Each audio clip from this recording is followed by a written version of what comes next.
శరణుజొచ్చి ఉన్నాను, నన్నెన్నడును సిగ్గుపడనీయకుము. నీ నీతిని బట్టి నన్ను తప్పించుము, నన్ను విడిపించుము, నీ చెవియొగ్గి నన్ను రక్షించుము. కీర్తనలు 71వ అధ్యాయం 21వ వచనం. నా గొప్పతనమును వృద్ధి చేయము, నా తట్టు మరలి నాకు నెమ్మది కలుగ చేయము. ఆమేన్, హల్లెలూయా. ఈ యొక్క వాక్య భాగంలో చూసినట్లయితే కీర్తనాకారుడైన దావీదు దేవుని సన్నిధిలో ఉంటూ దేవునికి ప్రార్థన చేస్తా ఉన్నాడు. ఆయన శ్రమలను బట్టి, ఆయన యొక్క బాధలు, హింసలు, అపవాది ఆయనకు పెట్టిన ఇబ్బందులను బట్టి కొద్ది నిమిషాలు ఆయన దేవుని సన్నిధిలో మోకరిల్లి ఆయన ప్రార్థిస్తూ ప్రార్థిస్తూ ప్రార్థిస్తూ దేవా నీ శరణుజొచ్చి నన్ను కరుణించండి అని ఆయన ప్రాధేయపడ్డట్టుగా బైబిల్ గ్రంథంలో రాయబడి ఉన్నది. అదే విధంగా ఆయన ప్రాధేయపడుతూ చివరిగా ఒక కోరిక కోరుకుంటా ఉన్నాడు. ఏమని కోరుతా ఉన్నాడంటే, నా గొప్పతనమును వృద్ధి చేయము, నా తట్టు మరలి నాకు నెమ్మది కలుగ చేయము. హల్లెలూయా. ఏమని సెలవిస్తా ఉన్నాడు ఆయన? నా తట్టు మరలి నాకు నెమ్మది కలుగ చేయము. దావీదుకు ఎన్నో శ్రమలు, ఎన్నో హింసలు, ఎన్నో ఇబ్బందులు వచ్చినట్టుగా రాయబడి ఉన్నది. ఆయనకు నెమ్మది లేకుండా పోయిందట శ్రమల వల్ల. ఆయన శత్రువులను ఒక విధానంలో, ఒక భాగంలో చూసినట్లయితే ఆయన శత్రువులు ఆయన తరిమినట్లుగా రాయబడి ఉన్నది. ఆయన శ్రమ పడ్డట్లుగా రాయబడి ఉన్నది. ఆయన మనసు గాయపడ్డట్లుగా రాయబడి ఉన్నది. హల్లెలూయా.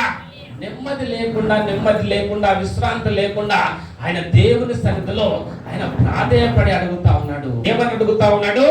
దేవా నా గొప్పతనమును వృద్ధి చేయము, నా తట్టు మరలి నాకు నెమ్మది కలుగ చేయండి. నా తట్టు మరలి నాకు నెమ్మది కలుగ చేయండి. హల్లెలూయా. నెమ్మది లేకుండా కూడా నెమ్మది లేకుండా చాలా కొరకు, శాంతి కొరకు, సమాధానం కొరకు వారు అనేక ప్రాంతాలకు వెళ్తా ఉన్నారు. హల్లెలూయా. నెమ్మది లేకుండా ఏ విధంగా అవుతుంది? బైబిల్లో మనం బయట నుంచి కాకుండా బైబిల్ నుంచి చూసినట్లయితే నెమ్మది లేకుండా చేసేది ఏంటి అంటే, మనకు బాగా బాధ, ఆయాసము, దుఃఖము కలిగినప్పుడు దాని ద్వారా కూడా మన మనసులో ఉన్న నెమ్మది కోల్పోవచ్చు. నెక్స్ట్ అపవాది ఒకవేళ మనకు హింసనో, రోగమునో, బాధనో పెట్టినట్లయితే, అపవాది ప్రజలను మనలో హింస పెట్టినప్పుడు, మన శత్రువుల ద్వారానో, మన కలిగిన శత్రువులు, మన ప్రజలు, మన చుట్టూ ఉన్న వారు మనని హింస పెట్టినప్పుడు, బాధ పెట్టినప్పుడు మనలో ఉన్న శాంతి, మనలో ఉన్న సమాధానం ఆటోమేటిక్గా మనం కోల్పోయి మనం అశాంతిగా, మనం బాధతో, వేదనతో ఉంటామట. హల్లెలూయా. ధనము నెమ్మది లేకుండా చేస్తుందని ఒక చోట రాయబడినది. దాని వైపే మన మనసు ఏమైపోద్దో అని మన మనసుకు నెమ్మది లేకుండా పోతుంది. కాబట్టి ఇక కీర్తనకారుడు అదే విధంగా నెమ్మది కోల్పోయినప్పుడు దేవుని కోరుకుంటా ఉన్నాడు. దేవా నాకు నెమ్మది కలుగచేయండి, నాకు శాంతిని కలుగచేయండి, నాకు సమాధానం కలుగచేయండి అని కోరుకుంటా ఉన్నాడు. హల్లెలూయా. బైబిల్ గ్రంథంలో చూసినట్లయితే మనకు నెమ్మది కలగాలన్నా, శాంతి కలగాలన్నా, సమాధానం కలగాలన్నా దేవుడే మనకు అనుగ్రహిస్తా ఉన్నాడు. ఒక చోట రాయబడి ఉన్నది, నీ ప్రాకారములలో నెమ్మది కలుగునుగాక అని రాయబడి ఉన్నది. అవునా కాదా? హల్లెలూయా.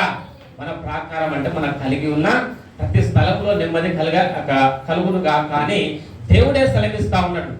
కానీ మనకు నెమ్మది కలగాలంటే, శాంతి కలగాలంటే దేవుని దగ్గర నుంచి దేవుని యొక్క సమాధానము, దేవుని యొక్క ఆదరణ, దేవుని యొక్క శాంతి, సమాధానము, ఆదరణ మనకు కలగాలంటే కొన్ని విషయాలు మనం చేయాలట.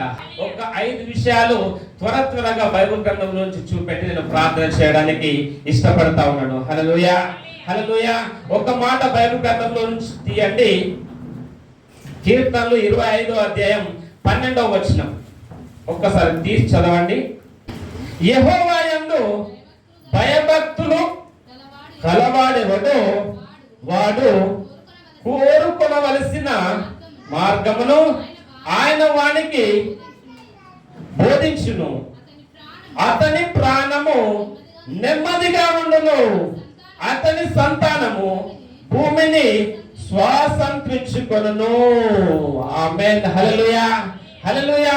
దేవుడే నెమ్మది, దేవుడే శాంతి, దేవుడే ఆదరణ కలుగజేస్తారని బైబిల్ గ్రంథంలో చాలా చోట్ల రాయబడినది. ఆ నెమ్మది, శాంతి, దేవుడు కలుగజేసే నెమ్మది మన హృదయంలోనికి రావాలంటే ఏం చేయాలంటే మనము మొట్టమొదటిగా ఒక పని చేయాలని కీర్తనకారుడు రాస్తా ఉన్నాడు. హల్లెలూయా. ఏం పని చేయాలని రాస్తా ఉన్నాడు? ఏమని చేయాలట? యెహోవా యందు భయభక్తులు గలవాడెవడో వాడు కోరుకొనవలసిన మార్గమును ఆయన వానికి బోధించును, అతని ప్రాణము నెమ్మదిగా ఉండును. హల్లెలూయా. దేవుని యందు భయమును భక్తిని కలిగి ఉన్నట్లయితే అతని ప్రాణం ఏ విధంగా ఉంటదట? నెమ్మదిగా ఉంటది. హల్లెలూయా.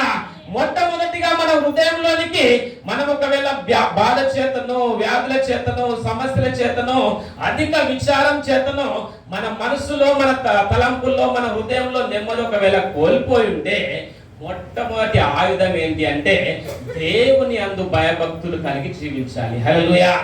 దేవుని యందు భయభక్తులు కలిగి జీవించడం ద్వారా ఆటోమేటిక్ గా మనం కోల్పోయిన శాంతి లేదా నెమ్మది మన హృదయంలోనికి వస్తుంది అని బైబిల్ గ్రంథంలో దేవుడే యొక్క మాట ద్వారా సెలవిస్తా ఉన్నాడు. కాబట్టి ఈ దావీదు కీర్తనకారుడైన దావీదు కూడా శాంతి సమాధానం కోల్పోయినప్పుడు అన్ని పక్కన పెట్టి, రాజ్యాధికారం పక్కన పెట్టి, ఆయన కలిగి ఉన్న సమస్తాన్ని పక్కన పెట్టి దేవుని దగ్గరికి వచ్చి భయభక్తులతోటి ఈయన ప్రార్థన చేస్తా ఉన్నాడట. హల్లెలూయా.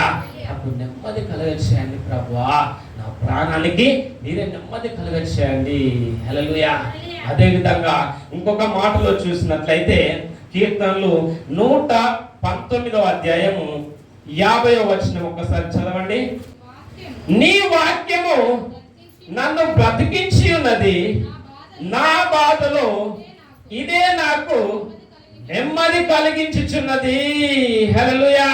అదే అధ్యాయంలో 165వ వచనం ఒక మాట చదవండి. నీ ధర్మశాస్త్రమును ప్రేమించు వారికి ఎంతో నెమ్మది కలదు. హల్లెలూయా. ఈ యొక్క రెండు మాటల్లో చూసినట్లయితే ఒక మాటలో రాయబడినది 119:50వ వచనంలో నీ వాక్యము నన్ను బ్రతికించుచున్నది, నా బాధలో ఇదే నాకు నెమ్మది కలిగించుచున్నది. నీ ధర్మశాస్త్రమును ప్రేమించు వారికి ఎంతో నెమ్మది కలదు, ఎంతో నెమ్మది కలదు. హల్లెలూయా, హల్లెలూయా. రెండవదిగా చూసినట్లయితే దేవుని యొక్క వాక్యము ద్వారా, దేవుని యొక్క ధర్మశాస్త్రము ద్వారా మనము అధిక నెమ్మది, అధిక ఆదరణ, అధిక శాంతి పొందుతామని రాయబడ్డది. హల్లెలూయా, హల్లెలూయా. నీ ధర్మశాస్త్రమును ప్రేమించు వారికి ఎంతో నెమ్మది కలదు. నీ వాక్యమే నా బాధల్లో నెమ్మది, నీ వాక్యమే నన్ను బ్రతికించి ఉన్నది, నా బాధలో ఇదే నాకు నెమ్మది కలిగిస్తా ఉన్నది అని రాయబడ్డది. హల్లెలూయా.